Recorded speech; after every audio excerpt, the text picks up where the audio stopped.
Did you know that there are two common verb tenses for past actions in English? You can use the simple past or the present perfect for a completed past action. So, what's the difference? Let's find out together. Ellii. To compare the simple past and present perfect, we'll look at how we form these tenses and why we use them. We'll also learn which time markers are used with each tense. Then, we'll see some examples and try some practice to see what you've learned. Let's start with the form of each verb tense. How do we conjugate the simple past and present perfect in English? For regular verbs, we add ed to the base verb to form the simple past tense, whereas irregular verbs undergo various types of changes to the middle or ending of the verb. In negative sentences and questions, we use the auxiliary verb did in front of the regular or irregular verb. We form the present perfect tense by using the auxiliary verb have or has plus the past participle form of the verb. Have becomes has when the subject is he, she, it, or a singular noun. The past participle of regular verbs is formed by adding ed, while irregular verbs change form. In negative sentences and questions, we use the auxiliary verb have or has, depending on the subject.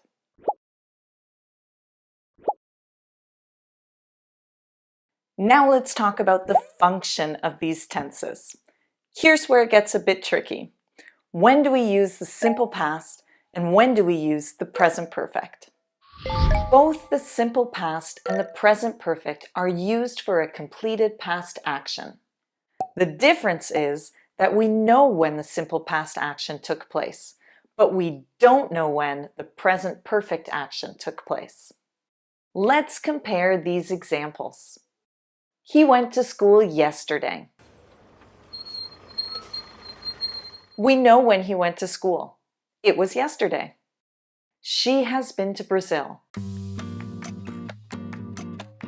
We know that she went to Brazil, but we don't know when it happened. Note that the present perfect tense also has another common function, where a past action continues to a present action, but we'll cover that in another video. Now let's talk about time markers. Since time markers are necessary in a simple past sentence, but not in a present perfect one, you'll see just how important they are to help you distinguish between these two tenses. Time markers are one or more words that show the time when an action takes place. Common time markers for the simple past include yesterday or the day before yesterday, last, and ago. The time marker last is used in expressions such as last week, last month, and last year, while ago is used in expressions like 5 minutes ago, a few weeks ago, and 12 years ago. We don't need any time markers for the present perfect, since we don't know when the action occurred. However, there are some optional time markers that we can use to emphasize that an action was completed. And these include already, still, yet, ever, and never. Are you ready to see some examples of these tenses? Here are some examples of the simple past and present perfect in affirmative sentences, negative sentences, and questions. Let's start with affirmative sentences. She watched a great show on TV last night. The time marker last night means we need a simple past verb. Watch is a regular verb, so we need to add ed. He has read this book. This sentence has no time marker, so we need to use the present perfect tense. The subject, he, means we need the auxiliary verb has, not have. Read is an irregular verb, and the past participle is read. For emphasis, we could add the optional time marker already. Moving on to negative sentences. You didn't call me back yesterday. Yesterday is a very common time marker for the simple past tense. In a negative sentence, we need the auxiliary verb did plus the adverb not to form didn't or did not, followed by the base verb, call.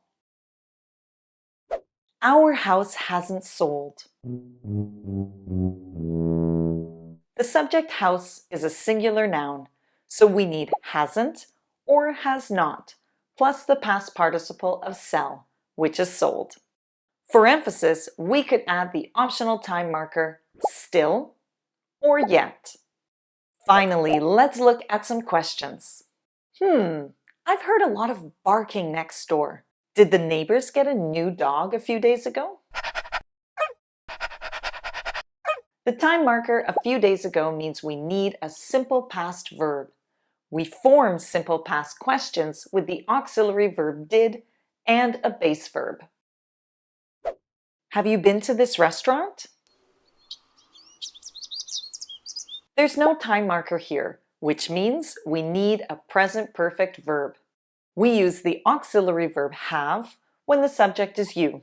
The past participle of the verb be is been.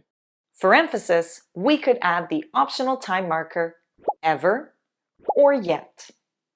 Okay, are you ready for some practice? Say or write a simple past or present perfect verb in each of the following sentences. Don't forget to look for the time markers. Look at the verb in parentheses. Which verb tense do you need? The simple past or the present perfect?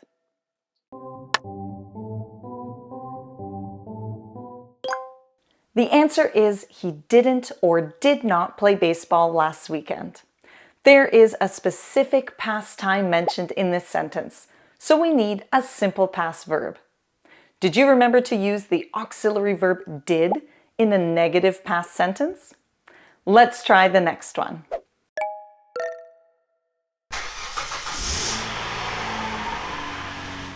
My sister hasn't or has not bought a new car yet. Yep, there's no specific past time mentioned here. The optional time marker yet also helps us know we need a present perfect verb in this sentence. Now give this one a try.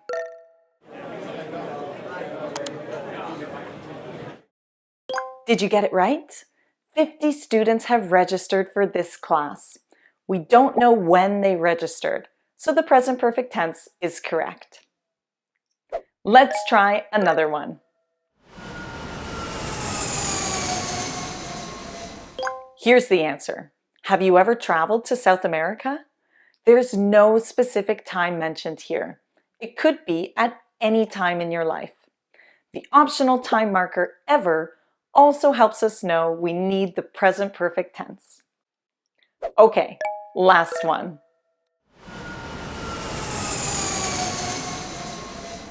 Did you travel to South America last year? You got it. Compared with the last sentence that had no specific time mentioned, now we're talking about last year. This specific time marker means we need a simple past verb. Great work! Now you know the difference between the simple past and present perfect tenses. See you next time and happy studying! Ellii.